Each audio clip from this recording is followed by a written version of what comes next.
Hello and welcome to a brand new episode of Mind Over Money, a show where we talk about ways how meditation, yoga, and behavioral science can help you become a better and a more efficient trader, investor, as well as a better human being. Well, my name is Shadajanand, and today we have with us a very special guest, Mayuresh Joshi, who is a head of research equity at William O'Neill.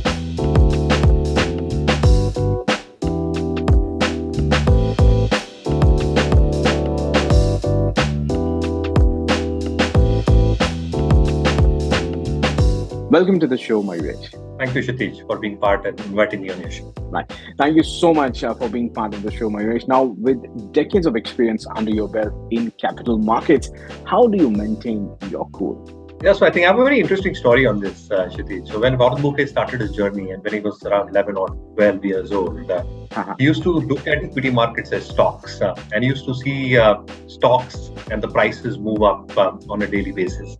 He tried reading a lot of books, but he could not comprehend why all this is happening, right? Why the prices are moving on a daily basis.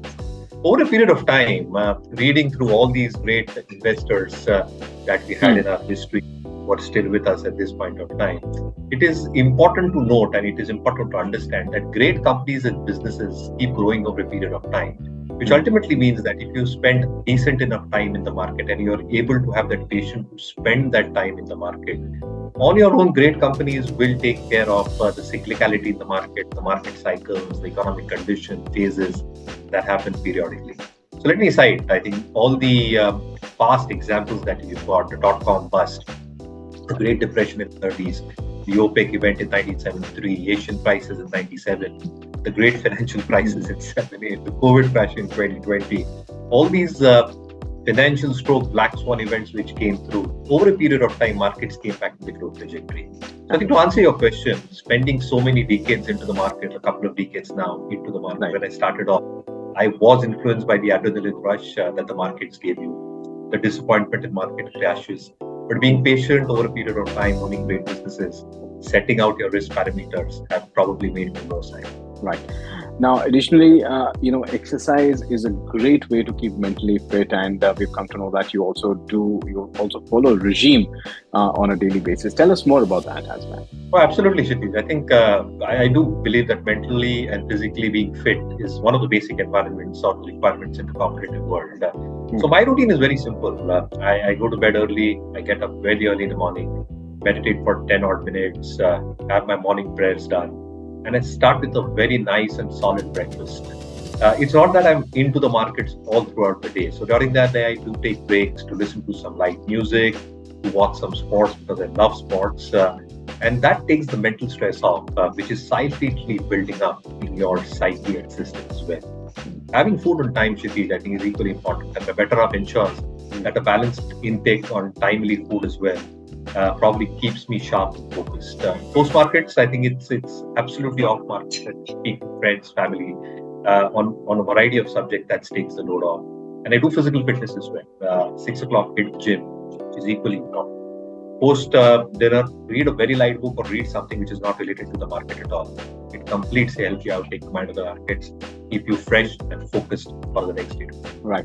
Early to bed, early to rise, 6 a.m. routine. Now, definitely, I think it checks all the boxes. But now that's about your daily routine. What about your weekends? Do you push yourself extra over that weekend to beat market volatility as well? So you've got all the time during the week to read about markets and stuff related to that. During the weekend as well, I think, yes, some time should be dedicated to reading stuff related with the markets, but not all the time. My own sense is that weekends largely is a time to unwind, spend time with family, friends, go on drives, go on nature walks, play a sport, whatever you like. Surprisingly, I think these activities help you and help the mechanism in terms of the chemical activity in your body to unwind the stress that is building up and the physical body that is carrying it out as well. So to feel fresh and rejuvenated, I do a lot of these activities itself. Just a light thought, Shiti, I think when the markets are in full swing, I've seen a lot of people who want markets to be open on weekends, when it's the other way around. They say that I hope the markets close much before the closing hours. Well, I'm sure a lot of people would, concur with that thought as well. And the other thought, yes, when you are on a roll, you want, probably the markets to be open 7 days a week and probably, 24 hours a day. but that's what it is. Uh, Apart from that, what triggered you to focus on mental health, Mayuresh, if I want to? So we've been part and parcel of these markets, and being in the market, the phases of the market are going to affect us, whether we like it or not. So in some proportion, I think you have to answer to investors specifically in those phases, which are very, very challenging. So I think that entire perspective came from the focus on these challenging phases as well. And the realization was very simple, Kshitij. I think what I realized was that you cannot be right all the time in the market, and that is why the markets are here precisely. If you are wrong into the markets, which I have been on numerous occasions, I've accepted it. I've analyzed where I was going wrong and probably moved on so I don't repeat the mistake. The stress factor that comes in is not accepting these mistakes and letting markets overwhelm you or these situations overwhelm you. So being calm, poised, focused in these stressful periods and taking steps towards it, I think, is all that is required. I think if you go to that adage, right, it all begins in the mind. If you're able to probably control this to a large extent, reactive actions, reactions, emotions, all can be managed. Right. Now, very well said there, Mayuresh. And lastly, what would you recommend investors or traders to do in 2023? And what could be the ideal New Year resolution for them? 23 is going to be a tough year.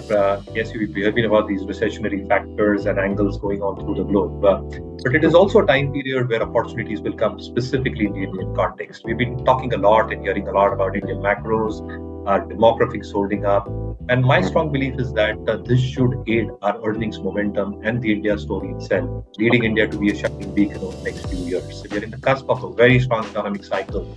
And not only this decade, but this century belongs to us. So the mantra for 2023 is keep the faith and focus on your mental and physical health, both to enjoy the fruits of what the next few years and decades will bring for us. Right. Well, on that note, thank you so much for your time, Mayuresh. And that's all for now, but do stay long on to edmarkets.com for more on news, business, and economy. Thank you so much for your time, Mayuresh. Thank you so much, Kshitij.